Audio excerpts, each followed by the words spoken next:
مولانا مکی سے کسی نے پوچھا کہ سورہ فاتحہ ہم لوگ کیوں نہیں پڑھتے، حالانکہ حدیث شریف میں ہے یا حدیث میں ہے، تو پھر کیوں نہیں پڑھی جاتی ہے سورہ فاتحہ؟ تو کہتے ہیں اس وجہ سے کہ یہ حدیث عبداللہ ابن عمر نے روایت کی ہے، عبداللہ ابن عمر نے روایت کی ہے،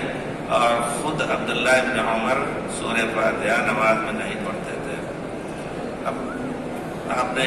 سنا اچھی طرح، اگر اللہ کرے مولانا نے غلطی نہ کی ہو، اگر غلطی نہیں کی ہے تو بہت بڑی غلطی کی ہے، یعنی یہ کہ آپ نے غلطی نہیں کی تو انہوں نے یہ کہہ کر کے بڑی غلطی کی ہے کہ حضرت عبداللہ ابن عمر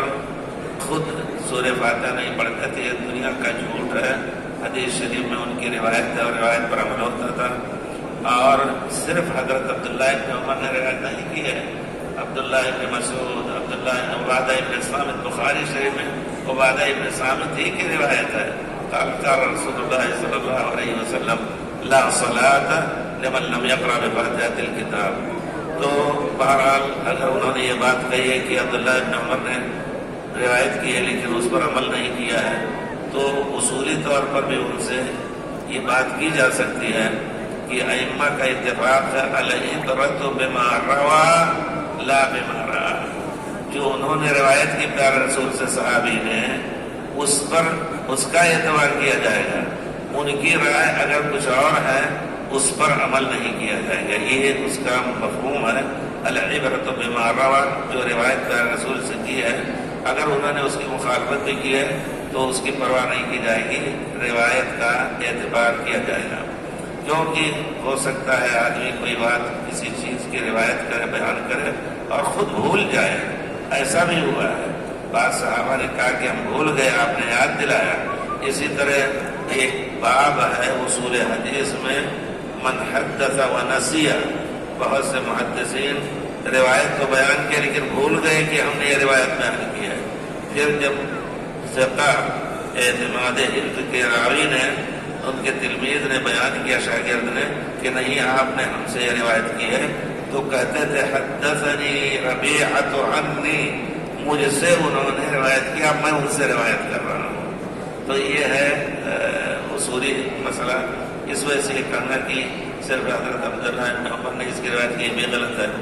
دوسری بات یہ سب ہو رہا ہے، انسان کو اللہ تعالیٰ نے پیدا کیا ہے، ہوائے نفس اس کے ساتھ ہے، اس میں کوئی بڑے سے بڑا بزرگ سے بزرگ ہو، اگر بات آئی اس کے بیٹے کی، بات آئی ایک دوسرے آدمی کی، دونوں میں اختلاف ہے، تو ہوائے نفس یہ ہوتا ہے کہ ہمارا بیٹا ہی معصوم نکلے، بے گناہ نکلے، یہ چیز ہوتی ہے۔ تو جب ہم نے اپنے دل میں ایک مذہب سے اپنے کو متعلق کر رکھا کہ ہم اسی پر عمل کریں گے، حدیث پر سے میں کچھ بھی ہو، جب یہ قاعدہ بنا لیا تو پھر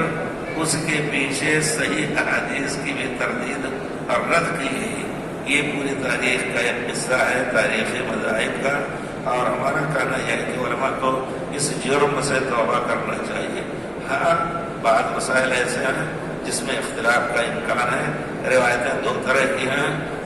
اس میں بھی ترجیح کا واجب ہے، ترجیح نہ ہو سکے تو مسئلہ ذات الوجہ ہے، دونوں مسئلے کو جائز کرنا چاہیے،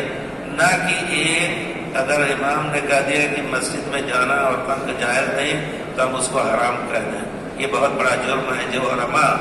چاہے وہ کسی بھی مسلک کے ہوں، دیوبندی ہوں، حنفی ہوں، شافعی ہوں، مالکی ہوں، حنبلی ہوں، اگر حدیث رسول کے ہوتے ہوئے اپنے مذہب کی ترجیح دے رہے ہیں تو بہت بڑے خطرے میں ہیں، بہت بڑے خطرے میں اور بہت بڑے مجرم ہیں اللہ کے یہاں، اللہ کے رسول کے یہاں اور مسلمانوں کے حق میں بھی، کہ لوگ ان کے پیچھے